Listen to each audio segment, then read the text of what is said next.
Bonjour ou bonsoir, tout dépend à quelle heure vous écoutez ce podcast de l'Odigi Media. Notre expert invité, Abdeslam Sediki, partage son avis et ses réflexions dans un article qu'il a intitulé « Inflation et insécurité alimentaire dans la région MENA ». Alors écoutons-le dans ce podcast. L'auteur commence son article ainsi. Quel impact de la hausse des prix sur l'insécurité alimentaire ? C'est à cette question que la Banque mondiale a tenté de répondre dans un bulletin d'information économique sur la région MENA, Moyen-Orient et Afrique du Nord. Le titre de cette publication toute récente, avril 2023, est révélateur, destin bouleversé.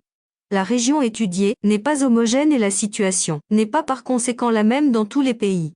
C'est pourquoi les rédacteurs de l'étude ont tenu à distinguer 4 groupes de pays: économie en développement importatrice de pétrole, économie en développement exportatrice de pétrole, pays touchés par un conflit et pays du CCG. L'auteur poursuit son article ainsi. Face à la hausse des prix sur les marchés des produits de base, en particulier ceux du pétrole et des denrées alimentaires, les pays MENA ont mis en place des politiques visant à contenir l'inflation intérieure.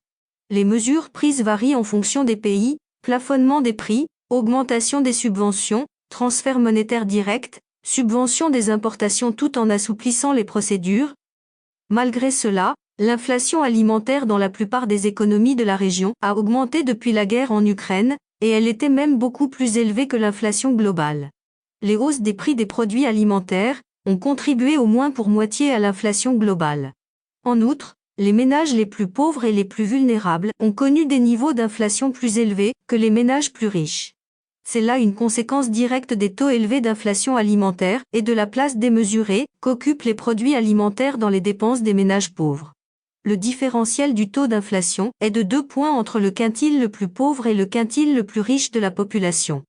L'auteur précise sa pensée ainsi. Le plus grave, c'est que cette hausse des prix des denrées alimentaires accentue l'insécurité alimentaire, qui n'est pas seulement une préoccupation immédiate, mais a des répercussions sur plusieurs générations, comme l'ont montré les auteurs, en se référant à une série d'études portant sur des situations concrètes vécues de par le monde. Il est démontré, en effet, que l'absence d'une nutrition appropriée dans l'utérus ou pendant la petite enfance augmente le risque de retard de croissance et compromet les résultats scolaires. Selon des estimations approximatives, 200 000 à 285 000 nouveau-nés pourraient avoir été exposés à un risque de retard de croissance dans les pays en développement de la région Moyen-Orient et Afrique du Nord en raison de l'augmentation des prix des produits alimentaires depuis le déclenchement de la guerre en Ukraine. On prévoit qu'environ 8 millions d'enfants de la région MENA seront en situation d'insécurité alimentaire en 2023. La nutrition et la santé des enfants faisaient défaut avant même la pandémie. Bien sûr, ce chiffre s'explique surtout par la situation prévalant en Syrie et au Yémen, 2 pays qui ont dépassé le stade de l'insécurité alimentaire pour basculer vers la famine purement et simplement. Lorsque les prix des denrées alimentaires augmentent, comme cela a été le cas récemment, les familles sont moins susceptibles d'être en mesure d'acheter certains aliments, ce qui joue sur la quantité d'aliments et ou de calories que les enfants peuvent consommer. De plus, les prix relatifs des denrées alimentaires peuvent changer, peut-être en raison de subventions à certains produits, ce qui a pour effet d'orienter les dépenses alimentaires vers des aliments moins chers, et souvent moins nutritifs. L'auteur explique ainsi. La prévalence de l'insécurité alimentaire varie considérablement dans la région MENA. On estime que la plupart des économies en développement de la région ont des taux de prévalence de l'insécurité alimentaire à 2 chiffres.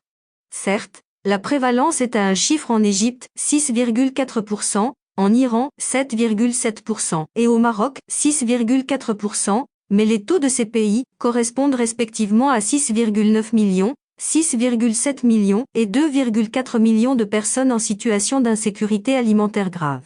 La grande partie des pays à revenus intermédiaires de la tranche supérieure et des pays à faible revenu de la région affichent des taux de prévalence de l'insécurité alimentaire supérieurs à ceux des pays à revenus comparables.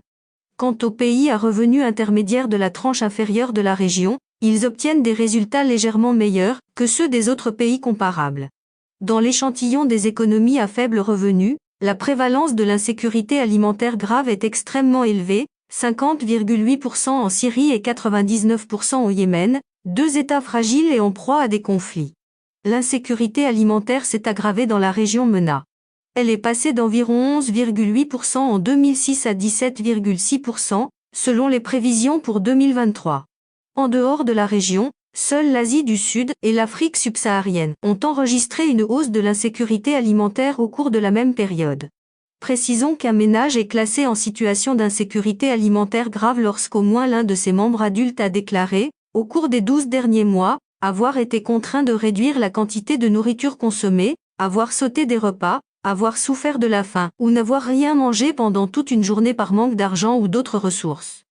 L'auteur mentionne ainsi. D'après la Banque mondiale, la région MENA aura besoin de 27,73 milliards à 38,05 milliards de dollars environ pour répondre aux besoins alimentaires de la population gravement touchée par l'insécurité alimentaire en 2023.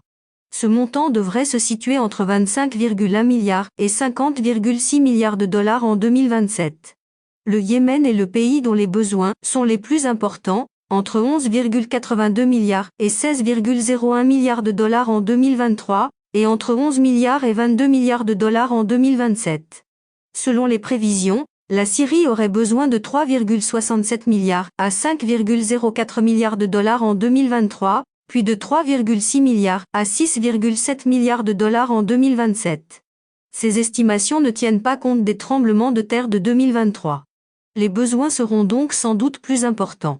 Les besoins de l'Égypte devraient se situer entre 2,77 milliards et 4,15 milliards de dollars en 2023, puis monter à un montant situé entre 2,8 milliards et 5,2 milliards de dollars en 2027. Le Maroc aurait un besoin situé entre 0,93 et 1,26 milliards de dollars en 2023 et entre 0,8 et 1,92 milliards en 2027. Ces chiffres soulignent l'ampleur du défi, notamment parce qu'ils ne couvrent que le strict minimum calorique requis et ne tiennent pas compte de la diversité nécessaire à une alimentation saine.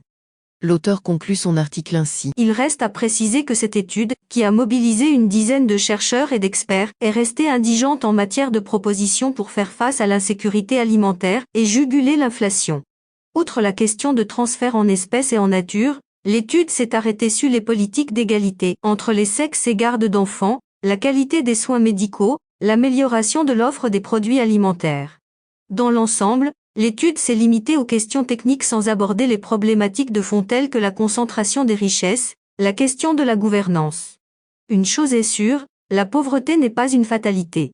Rédigé par Abdeslam Sediki, élu par l'intelligence artificielle de l'ODJ Media. Merci d'avoir écouté ce podcast de l'ODJ Media, ce bouquet de supports numériques, portail, magazine mensuel connecté, web radio et web TV. N'oubliez pas de télécharger notre application l'ODJ Mobile sur Play Store et de vous abonner à notre chaîne YouTube l'ODJ TV. Vous pouvez, aussi, nous suivre sur nos réseaux sociaux, Instagram, Facebook, TikTok, LinkedIn et Twitter. Ou encore, vous inscrire sur notre newsletter quotidienne à partir du portail lodj.ma. Alors, on se dit au prochain podcast de nos experts invités. Et à très bientôt, si et seulement si vous le voulez bien.